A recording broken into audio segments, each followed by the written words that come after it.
कृष्णा मराठवाडा प्रकल्पाच्या बाबतीमध्ये आपल्याला मध्ये सांगितल्याप्रमाणे 23.66 TMC एवढं पाणी आपल्याला मराठवाड्यात आणायचं आहे पश्चिम महाराष्ट्रातनं, आणि त्यातलं 7 TMCचं काम आत्ता चालू आहे याची आपल्याला कल्पना आहे.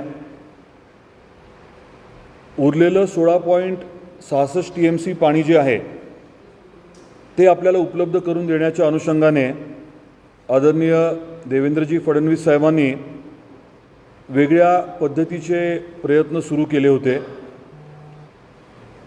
आपल्याला हे पाणी जे आहे ते सांगली आणि कोल्हापूरमध्ये पुराचं पाणी जे आहे जे वाहून जातं आणि अनेक वेळेस पुरामुळे प्रचंड जे नुकसान त्या भागात होतं ते पाणी आपल्याकडे आणण्याच्या बाबतीत एक प्रारूप योजना तयार करण्यात आलेली आहे.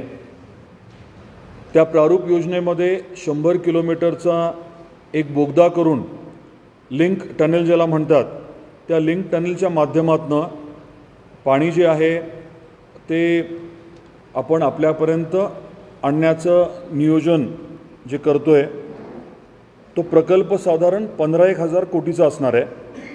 कदाचित त्यापेक्षा थोडं जास्तही जाईल. तर या प्रकल्पाला वर्ल्ड बँकेने, जागतिक बँकेने फंडिंग करावं. त्यांचं कर्ज जे असतं त्याला सॉफ्ट लोन म्हणतात. कमी व्याजदर असतो आणि परताव्याचा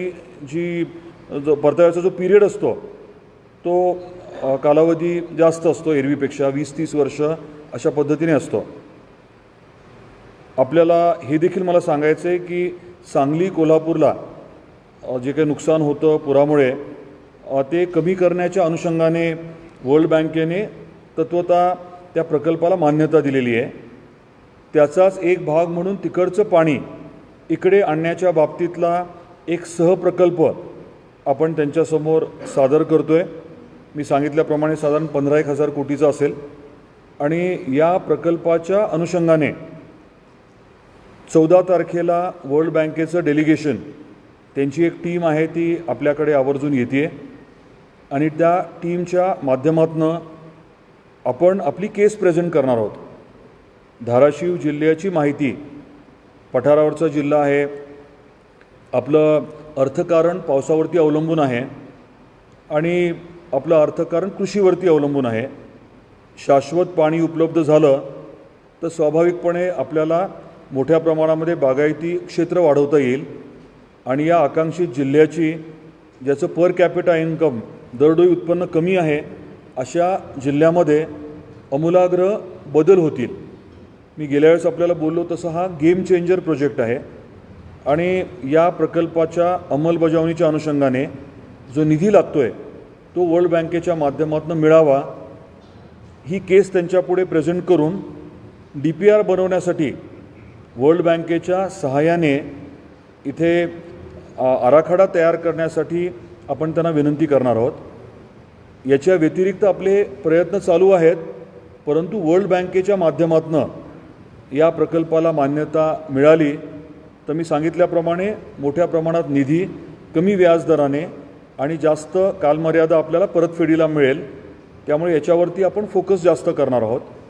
वर्ल्ड बँकेने जसं सांगली कोल्हापूरच्या बाबतीमध्ये पॉझिटिव्ह सकारात्मक व्ह्यू घेतला आहे आणि मी म्हटल्याप्रमाणे त्या प्रकल्पाला तत्वतः मान्यता दिली आहे, तशीच आपल्या प्रकल्पालाही मान्यता मिळावी या अनुषंगाने आपले प्रयत्न राहणार आहेत. आपल्याला एक नकाशा मी दाखवतो ज्याच्या माध्यमातून आपल्याला जरा स्पष्टता येईल की आपण नेमकं काय बोलतो आहे. थोडं झूम करते, अजून एक कर. हां, ठीक आहे. थोडं खाली घ्या, खाली घ्या. हे उजनी धरण आहे. आपण पाणी जे आहे थोडं खाली घेता, हा जो स्पॉट आहे या स्पॉटवरनं पाणी या बोगद्याच्या द्वारे साधारण 100 किलोमीटरचा हा बोगदा आहे. इथून आपण पाणी जे आहे ते हे नीरामध्ये येणार. हे नीरा नदी आहे आणि इथून हे उद्धट बॅरेज आहे, इथे परत एक टनेल आहे. ह्या टनेलचं काम बरंचसं झालं आहे आपल्या इतर प्रकल्पाच्या अनुषंगाने. तर या बोगद्यातनं उजनी धरणात येणार असं साधारण ते नियोजन आहे. हे मी सांगितल्याप्रमाणे पाणी घेत असताना कदाचित 50 TMC किंवा अगदी 100 TMCपर्यंत जाऊ शकेल. परंतु आपल्याकडे येणारं जे पाणी आहे मराठवाड्यामध्ये ते 16.33 TMC राहील. त्याचं विभागणी जी आहे म्हणजे खाली तुळजापूरकडे येणारा जो भाग आहे ते पाणी वेगळं, हे आपलं उस्मानाबाद आहे. खाली तुळजापूरकडे वगैरे येणारा भाग वेगळा, तसंच पुढे उमरगा लोहाऱ्याकडे जात आहे आणि इकडचा भाग जो आहे तो परांडा भूम या भागाकडे जातो. वरचं जे आहे ते बीड आष्टीकडे जातं. तर त्याचं ब्रेकअप मी आपल्याला 16.66 देतो. पण मूळ भाग हा आहे की इथे आता सांगली आहे, खाली कोल्हापूर आहे. इकडनं आपल्याला पाणी जे आहे ते बोगद्याद्वारे 100 किलोमीटरच्या बोगद्याद्वारे इथपर्यंत न्यायचं आहे. ह्या बोगद्याची किंमत रफली 10-1 हजार कोटी राहील असं मला सांगण्यात आलं आहे. तर हा प्रकल्प आपल्यासाठी खूप मोठा महत्त्वाचा आहे. आत्ता येणारं 7 TMC पाणी ज्याचं काम चालू आहे त्याच्या व्यतिरिक्त आता हे ह्या माध्यमातून 16.66 TMC पाणी आणण्याचा आपला प्रयत्न राहणार आहे, तसं ते नियोजन राहणार आहे.